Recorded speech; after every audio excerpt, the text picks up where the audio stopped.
यदि तुम सपने में कोई प्रेत देखते हो तो समझ लो कि कोई प्रेत तुम्हारे आसपास है। कभी कभी वो प्रेत अपनी उपस्थिति का जबरदस्त एहसास कराने के लिए तुम्हें सपने में ही चोट पहुंचाते हैं और वो चोट तुम्हें वास्तविक रूप से कई दिन तक परेशान भी कर सकती है। वीडियो चैनल का उद्घोषक लगातार बोल रहा था। अदिति ने सिर को समझाते हुए कहा, क्या बकवास सुन रहे हो तुम? ये वीडियो चैनल दिन रात यही सब बकवास करते रहते हैं, कुछ अच्छी बातें भी देख लिया करो।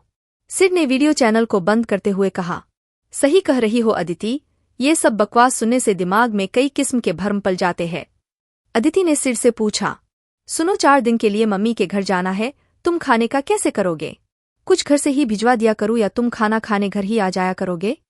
सिर ने जवाब दिया, अरे यार मेरे खाने की चिंता तुम मत करो, कुछ न कुछ हो जाएगा, कभी तुम्हारे घर कभी स्विग्गी जिंदाबाद। अदिति बोली, ठीक है, मैं तुम्हारा खाना तैयार रखा करूंगी, आकर खा लेना या पैक करा कर ले आया करना। सिड बोला, 4 दिन की ही तो बात है, तुम चिंता मत करो, सब मैनेज हो जाएगा। अगले दिन चारों ओर अंधकार को देखकर सिड का मन खाने को नहीं कर रहा था, लेकिन अदिति की जिद की वजह से उसे उसके घर 10 किलोमीटर दूर अपनी ससुराल में जाना ही पड़ रहा था। सिड ड्राइव करते हुए बड़बड़ा रहा था, क्या मुसीबत है, कैसा बेवकूफ हूं मैं भी, शाम को ही खाना खाने निकल जाता तो अच्छा था, अब इतनी रात में घर से निकलना एक बेवकूफी ही थी। सर्दियों का सीजन होने की वजह से मेन रोड लगभग जाम थी, इस वजह से सिड ने बाईपास से ड्राइव करके ससुराल जाने की सोची थी, लेकिन अब अंधकार की वजह से उसे चिड़चिड़ाहट सी हो रही थी। तभी सामने रास्ते में एक बड़ा सा पेड़ का तना पड़ा देखकर उसकी चिड़चिड़ाहट और ज्यादा बढ़ गई। उसने कार रोककर तना हटाने का निर्णय लिया और कार रोक दी। तना काफी भारी था, जैसे ही उसने वो तना उठाया, सामने काले कपड़े पहने अंधेरे का हिस्सा बना वो हैवान उसके सामने आ गया।